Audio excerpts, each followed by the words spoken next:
Kita lanjutkan dialog. Bang Saleh Daulay, kalau PAN masih bersikuku, artinya langkah konkret apa yang akan dilakukan? Sebetulnya Partai Amanat Nasional itu tidak pada posisi katakanlah bersikukuh seperti itu, karena pilihan-pilihan politik yang dilakukan PAN itu adalah pilihan rasional. Ya, dalam konteks ini tentu kita rasional untuk menilai. Misalnya kalau hanya didukung oleh PKB, kemudian Golkar dan PAN, maka tentu ini kurang dari 2/3 suara dari anggota MPR yang bisa mengusulkan untuk paripurna untuk melaksanakan katakanlah amandemen seperti itu.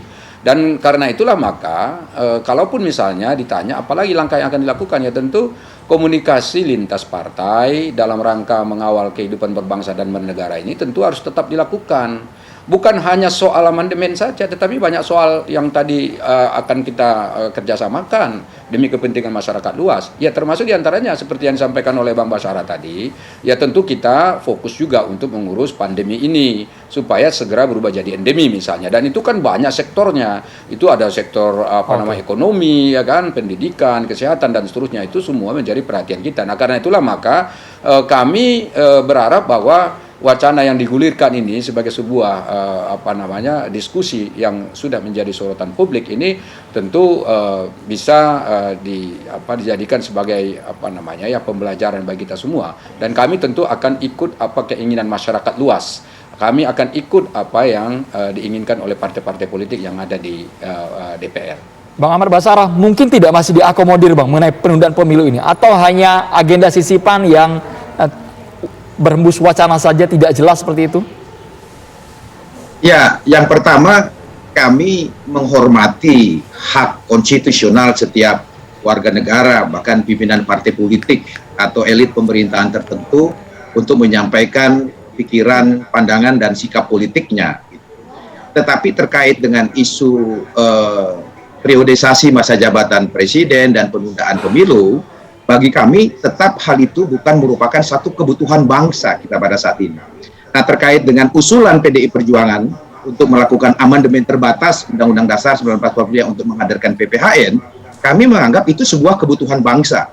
Jadi ada dua hal yang terpisah.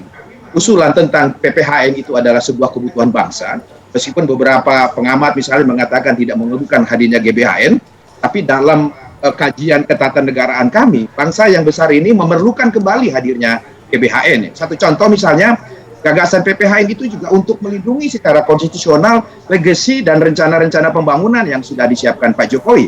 Misalnya soal IKN, yang sekarang ini dipayung hukumi Undang-Undang IKN. Undang-undang itu kan objek judicial review di Mahkamah Konstitusi, dan juga objek judicial review di DPR RI. Jadi sangat mudah sekali kebijakan itu akan sangat dirubah ketika terjadi terganti rezim pemerintahan.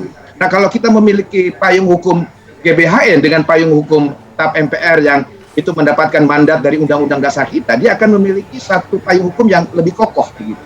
Nah, di sisi lain kita melihat isu masa jabatan presiden dan penundaan pemilu ini kan tidak datang dari Presiden Jokowi sendiri.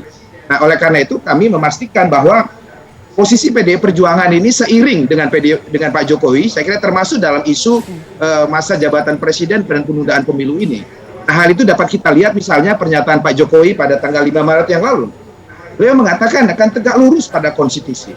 Nah, pernyataan tersebut juga harus kita baca sama dengan pernyataan Pak Jokowi di tahun yang lalu, yang dia mengatakan ketika isu perpanjangan masa jabatan menjadi 3 periode ini, yang mengatakan bahwa usul tersebut itu ingin mencari muka saya, kata beliau, kemudian ingin menjerumuskan ke saya, dan juga menampar muka saya, kata Pak Jokowi.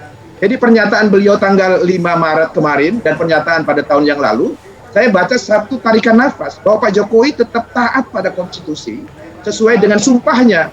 Baik. Ketika beliau dilantik dan diambil sumpahnya di Majelis Permusyawaratan Rakyat Republik Indonesia, bahwa akan setia kepada Pancasila dan menjalankan Undang-Undang Dasar dan peraturan perundang-undangan dengan seluruh-seluruhnya. Nah, kita sudah sepakat mengenai agenda pemilu telah ditetapkan tanggal 4 Februari 2024 yang akan datang. Di sana ada unsur pemerintah yang ikut mengambil keputusan, ada unsur DPR, dan ada unsur penyelenggara pemilu. Gitu. Saya Baik, kira Bang Ahmad Basara, Bang Jokowi Saleh Daulay, mengambil terima kasih garis sudah bergabung bersama terkait kami. wacana penundaan Kita pemilu. lanjutkan di lain waktu karena waktu sudah habis dan terbatas. Terima kasih Bapak-Bapak, Sebetulnya selamat tadi kita petang. mau jawab lagi, tapi ya sudah, ini waktunya habis ya. Mohon maaf Bapak-Bapak, durasinya sudah habis.